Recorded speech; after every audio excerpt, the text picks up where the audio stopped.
설교를 준비하기 위해 컴퓨터에 저장해둔 오래된 기사 하나를 찾게 되었습니다. 2009년 5월 8일 어버이날에 MBC 방송에서 방영한 휴면 다큐 사랑 풀빵 엄마에 대한 기사였습니다.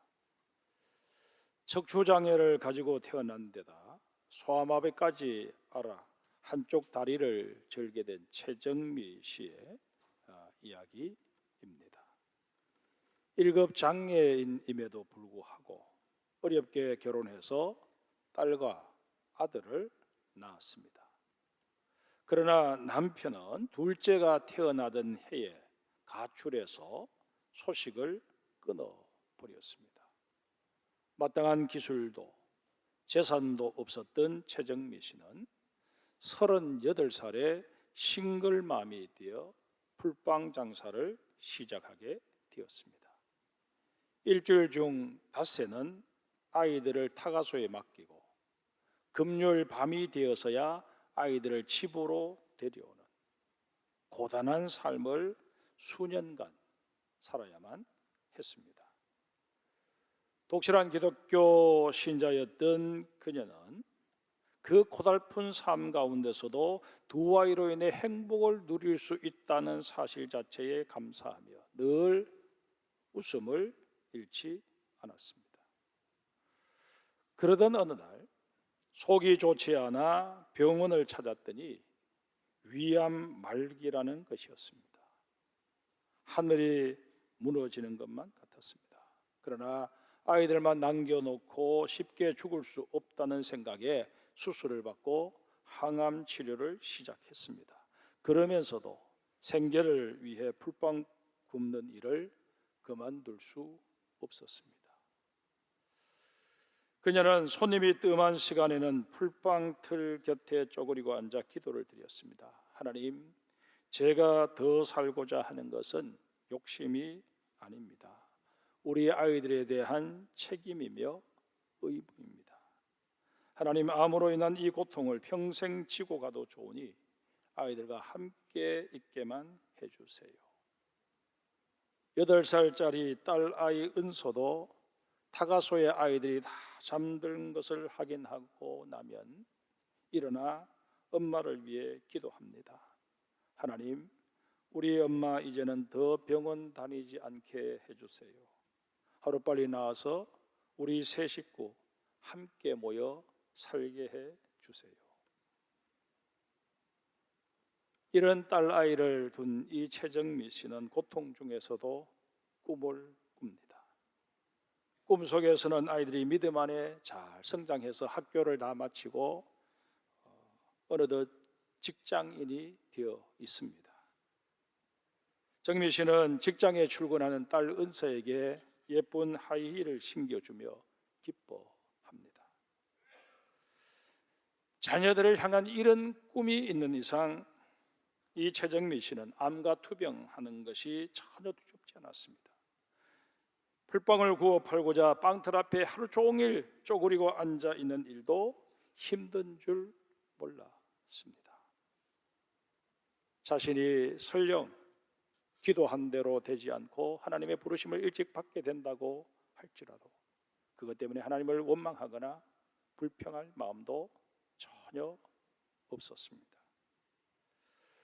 사랑하는 성도 여러분, 꿈을 갖는다는 게 이렇게 소중합니다. 그런데 오늘 본문에 보면 최정미 씨 이상으로 믿음 안에서 꿈을 꾸었던 한 여인을 만나게 됩니다. 바로 예수님의 어머니 마리아입니다. 어느 날 가브리엘 천사가 마리아를 찾아와서는 느닷없이 은혜를 받은 자여 평안할지어다 주께서 너와 함께 하시도다 말씀합니다. 천사가 자기를 방문한 사실만으로도 놀라움을 금할 수 없는데 그가 전해준 메시지는 더 놀랍습니다. 마리아가 두려움에 휩싸여 어쩔 줄 몰라 하자 천사가 재차 말합니다. 마리아여 무서워하지 말라. 내가 하나님의 은혜를 입었느니라. 보라, 내가 잉태하여 아들을 낳으리니 그 이름을 예수라 하라. 그리고는 마리아가 낳게 될 아들이 어떤 인물이며 장차 그가 이루게 될 일들을 알려줍니다. 하나같이 놀라운 내용뿐이었습니다. 그 후에도 천사와의 대화는 계속 이어집니다. 처녀의 몸으로 어떻게 아이를 낳을 수 있느냐는 마리아의 질문에 천사는 성령이 내게 임하시고 지극히 높으신 내 능력이 너를 덮으면 얼마든지 가능하다라고 대답합니다.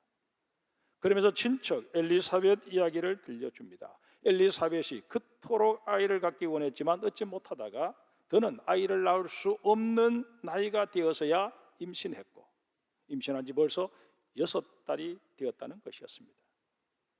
그래서 천사는 이렇게 대화를 마무리 짓습니다. 대저 하나님의 모든 말씀은 능하지 못함이 없느니라. 그런데 마리아가 가브리엘 천사와 나눈 대화 속에서 우리는 마리아의 믿음과 꿈을 발견하게 됩니다. 본문 28절을 다시 한번 보실까요? 그에게 들어가 이르되 은혜를 받은 자여 평안할지어다. 주께서 너와 함께 하시도다 하니. 가브리엘 천사는 이미 성령의 능력으로 마리아가 임신했음을 알려준 것입니다.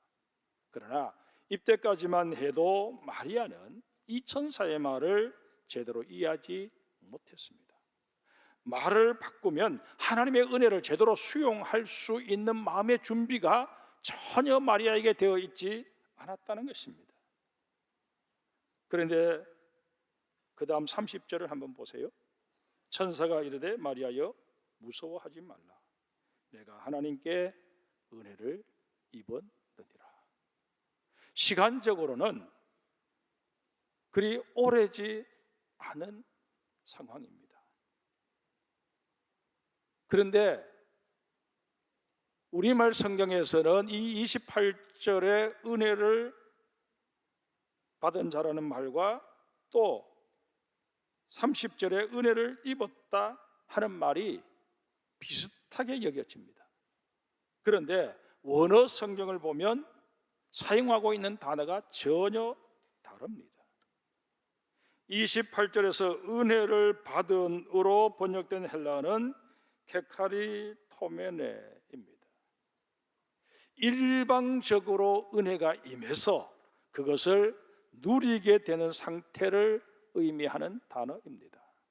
반면에 30절에 은혜를 입었느니라 라는 구절에서 입었느니라에 해당하는 헬라어는 휴리스코입니다. 찾는다, 발견한다 라는 뜻을 가진 단어입니다. 마리아가 자신에게 임한 은혜를 그 짧은 시간에 깨닫고 인정하게 되었음을 의미하는 단어입니다. 천사는 마리아의 심경이 급하게 바뀌고 있는 것을 발견하고 그렇게 단어를 썼다는 것입니다. 우리나라 속담에 구슬이 서말이라도 깨어야 보배라는 말이 있습니다. 하나님의 은혜가 아무리 우리에게 구체적으로 강력하게 임해도 내가 그것을 인식하지 못하고 그것을 수용하지 못하면 무용지물이 되기 십상입니다.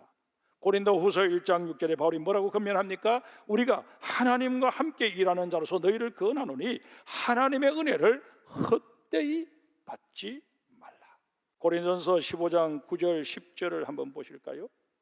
사도 바울이 이런 고백을 합니다. 나는 사도 중에 가장 작은 자라.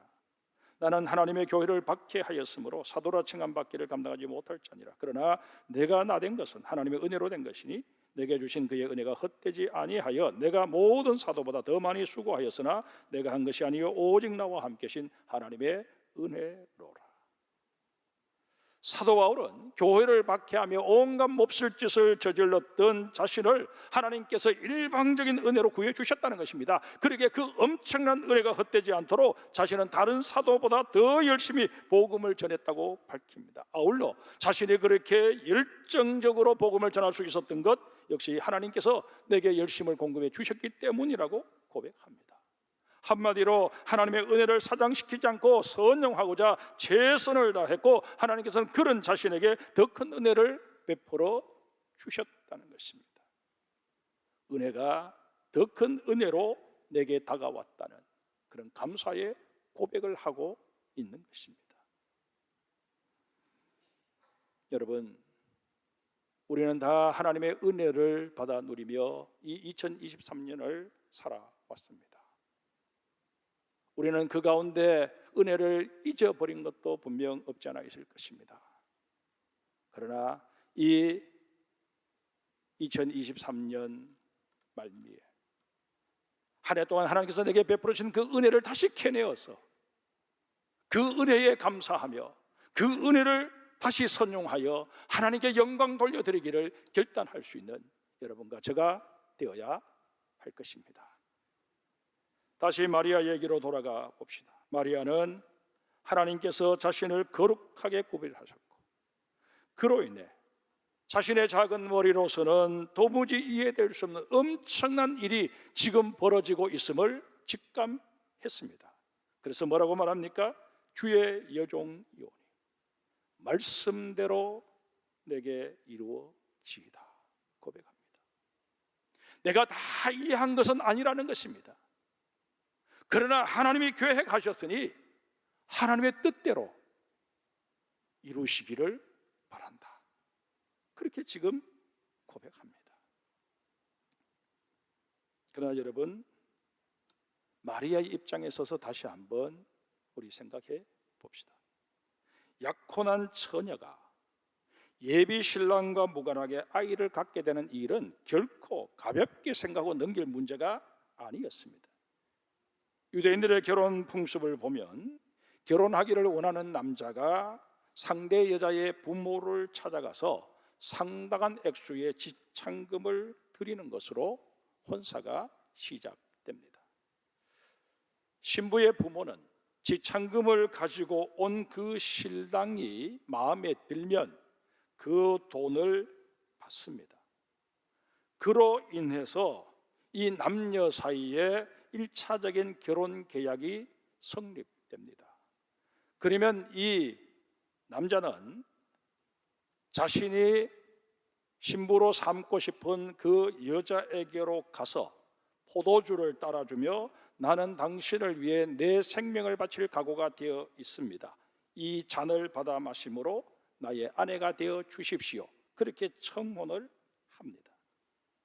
여자가 그 포도주 잔을 받아 마시게 되면 그 청혼을 승낙한 것으로 인정이 됩니다. 그렇게 승낙을 받게 되면 남자는 결혼 준비가 다 되면 다시 내가 당신을 데리러 오겠습니다. 그렇게 약속을 한 후에 자기 집으로 돌아갑니다. 가서 최소한 1년 이상 결혼 준비를 합니다. 결혼 준비에 있어서 가장 큰 것이 두 사람이 살 집을 마련하는 것이었습니다. 신부 역시 신랑이 데리러 올 날을 기다리며 정숙하게 신부 수업을 받아야만 했습니다. 이 약혼 기간에는 신랑과 신부가 몰래 만나는 것도 허용되지 않았습니다. 이런 까닭에 약혼한 신부가 그 약혼 기간에 임신을 한다는 것 있을 수 없는 일이었습니다. 만약 그런 불민스러운 일이 발생했을 경우 자초지종을 따져서 간음죄로 아주 엄하게 다스렸습니다. 이런 풍습에 비추어 볼 때 약혼 기간에 마리아가 임신한 사건은 결코 가볍게 보아 넘길 수 없는 문제였습니다. 마태복음 1장 18절에 증언하고 있는 대로 마리아의 약혼자 요셉이 마리아의 임신 사실을 알고도 들추어내지 않고 조용히 마무리하려고 했기에 망정이지, 그렇지 않았다면 일은 걷잡을 수 없이 커질 수밖에 없었을 것입니다. 마리아는 이런 사실을 모를 리 없었습니다. 천사가 예고한 대로 자신이 아기를 갖게 될 경우 그 이후 벌어지게 될 사태에 대해서는 그 어떤 예측도 할 수 없었습니다. 그런데도 마리아는 말씀대로 내게 이루어지다라고 받아들인 것입니다. 마리아는 자신을 통해 실현될 하나님의 계획과 뜻에 목숨을 건 것입니다. 그리고 꿈을 꾸기 시작했습니다. 어떤 꿈일까요? 본문 31절부터 33절까지 우리 같이 읽겠습니다. 읽습니다. 보라, 내가 잉태하여 아들을 낳으리니 그 이름을 예수라 하라. 그가 큰 자가 되고 지극히 높으신 이의 아들이라 일컬어질 것이요 주 하나님께서 그 조상 다윗의 왕위를 그에게 주시리니 영원히 야곱의 집을 왕으로 다스릴 것이며 그 나라가 무궁하리라. 마리아는 자신의 태를 통해 하나님의 약속이 실현되는 꿈을 꾸게 된 것입니다. 그런데 가브리엘 천사가 했던 이 예고 중에서 우리가 특별히 주목해 보아야 할 단어와 구절이 몇 개 있습니다. 그 첫 번째가 예수라는 이름입니다. 이 이름은 여호수아라는 히브리 이름을 헬라어 발음으로 표기한 것입니다. 여호와는 구원이시다 라는 뜻을 담고 있습니다. 마리아가 살던 시절 대부분의 이스라엘 사람들은 로마의 식민 통치 아래 고통받으며 가난하게 살 수밖에 없었습니다.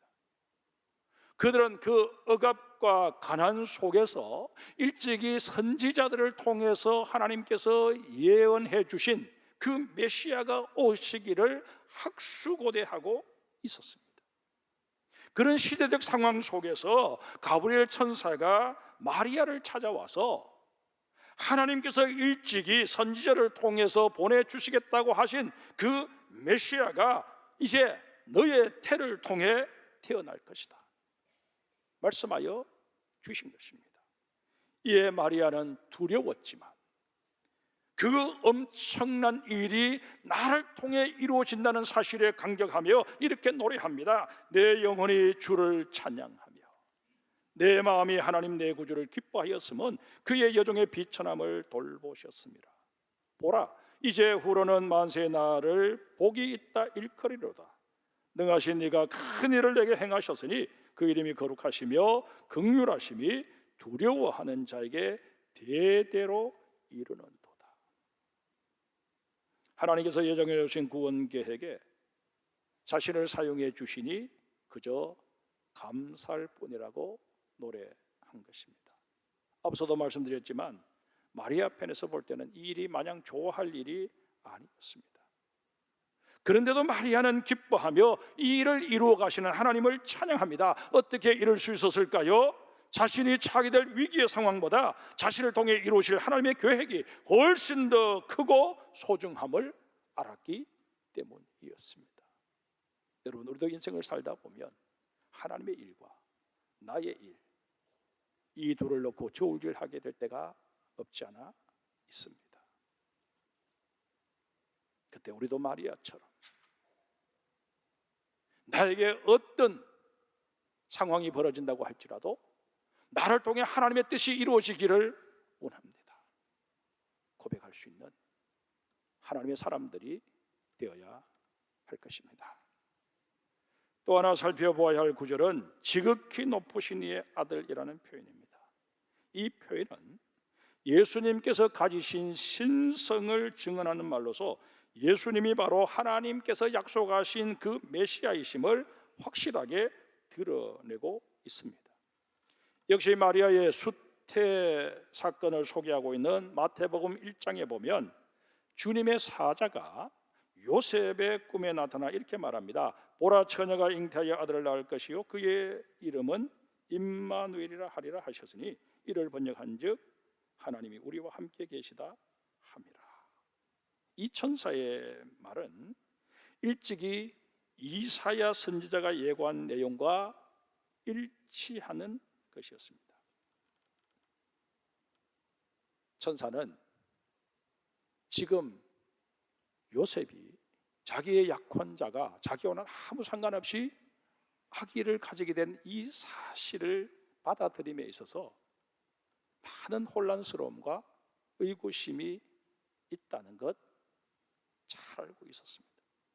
그래서 이 요셉에게 그 의구심을 없애주고자 이스라엘 사람들이 다 알고 있는 이사야 선지자의 예언을 그에게 들려준 것입니다. 너 이 예언 알고 있지 않느냐? 이 예언이 지금 너의 약혼자 마리아를 통해서 실현된다. 믿어라. 그 얘기를 한 것입니다. 여러분 한번 상상해 보십시오. 부부가 아기를 가졌는데 어떤 경로를 통해서든 그 아이가 장차 큰 인물이 될 것이라는 사실을 알게 되었다면 기분이 어떨 것 같습니까? 그 설렘과 기대감은 아마 상상을 초월할 것입니다.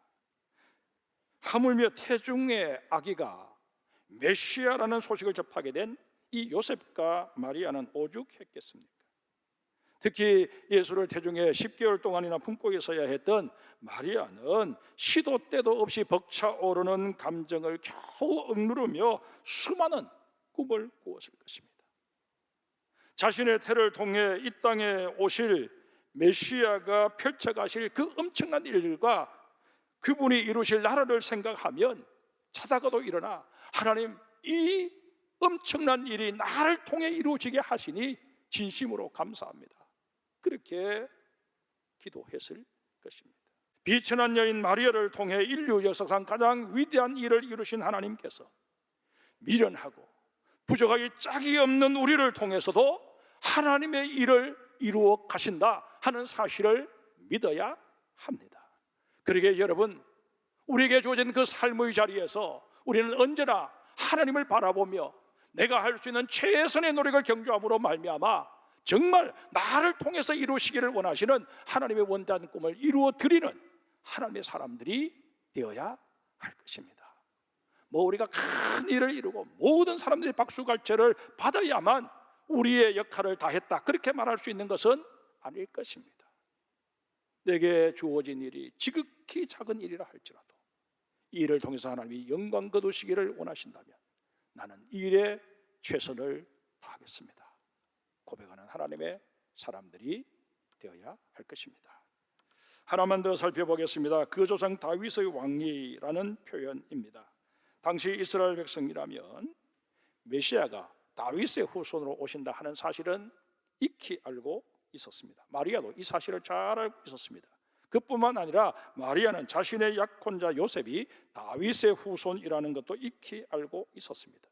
이렇게 본다면 하나님께서 그 조상 다윗의 왕위를 자신의 태를 통해 태어날 아기에게 주실 것이다 하는 이 가브리엘 천사의 말이 영 얼토당토하는 말이 아님을 깨달은 것입니다.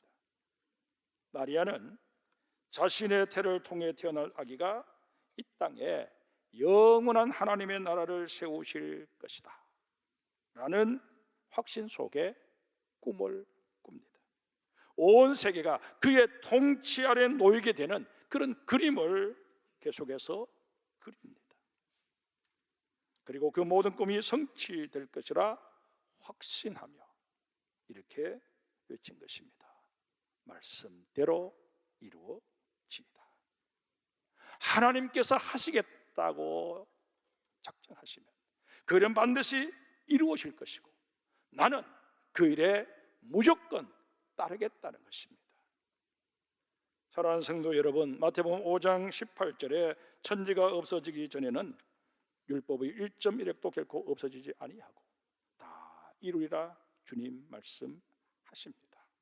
자, 그렇다면 우리 한번 생각해 보십시다. 하나님께서 마리아의 태를 빌려 친히 임마누엘 하실 것이라고 예고한 이 가브리엘 천사의 말에